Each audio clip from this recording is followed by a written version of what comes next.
Assalamualaikum warahmatullahi wabarakatuh. Pada hari ini, kelompok kami dari mata kuliah Teknik Peramalan ingin memaparkan tentang tugas pemaparan yang bakal membahas tentang metode trend moment. Sebelumnya, perkenalan terlebih dahulu di kelompok kami ada Nabila Finka Fahira dengan NPM 24031017016. Terus yang kedua ada Muhammad Ilka Filasalwa, NPM 2403101700031.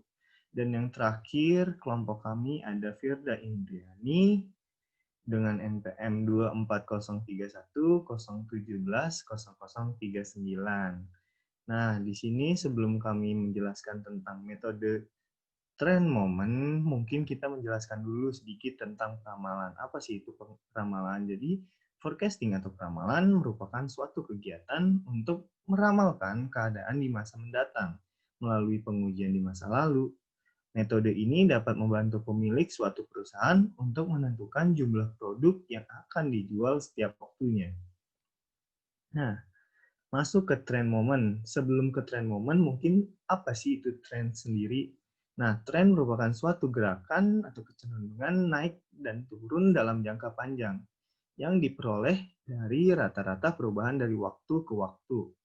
Metode trend moment itu sendiri menggunakan cara-cara perhitungan, statistika, dan matematika tertentu untuk mengetahui fungsi yang dibentuk oleh data historis perusahaan.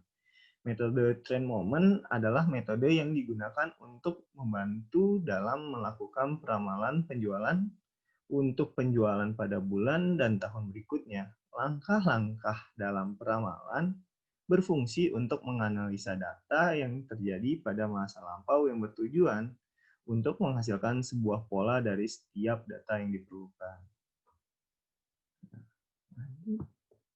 Nah, ini contoh kasusnya meramalkan 11 bulan ke depan penjualan jamu saset.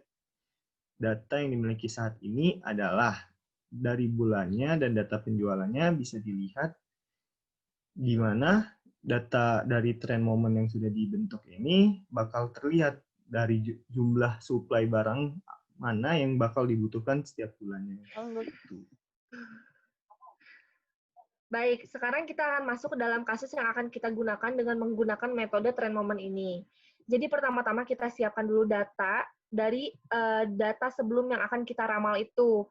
Nah, kita akan meramal di bulan November ke depannya, maka kita akan menggunakan data dari bulan Oktober sampai November sebelumnya. Ini kami menggunakan 12 bulan dari sebelum data yang akan kita ramal.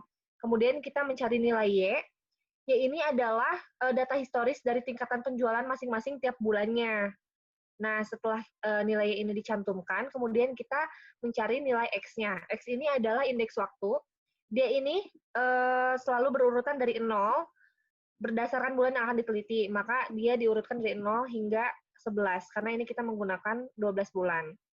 Setelah nilai X ditentukan, kita menentukan nilai X. X ini adalah nilai X dan Y yang dikalikan, kemudian dicantumkan di sini. Setelah X-nya ditentukan, kita juga mencantumkan nilai X kuadratnya. Ini adalah dari sini. X dipangkatkan 2 atau dikuadratkan.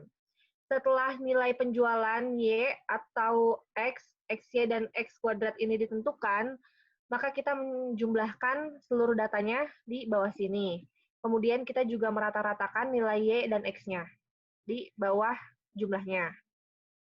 Nah, berikutnya, setelah data semua ini sudah dicantumkan, sudah ditemukan, maka kita harus mencari nilai A dan B, di mana nilai A dan B ini akan digunakan pada rumus metode trend moment-nya ini. Rumus metode trend moment ini adalah Y sama dengan A plus B kali X, di mana X ini adalah waktu yang akan kita ramal berikutnya. Nah, cara menentukan nilai A dan B-nya ini dengan menggunakan eliminasi dan substitusi, di mana nanti kita harus membuat dulu persamaannya dari data yang sudah kita tentukan tadi, dan kita membuat 2 persamaan. Nah, untuk persamaan satunya, rumusnya adalah jumlah Y, yaitu yang ini, sama dengan N ini adalah jumlah periodenya, dikali A, dan ditambah B dikali jumlah X, yaitu yang ini. Nah, ini adalah persamaan yang pertama. Kemudian kita mencari persamaan yang kedua, yaitu dengan rumus jumlah XY yang ini, sama dengan A dikali jumlah X yang ini, ditambah B dikali jumlah X kuadrat yang ini. Maka ditemukanlah persamaan keduanya yang ini.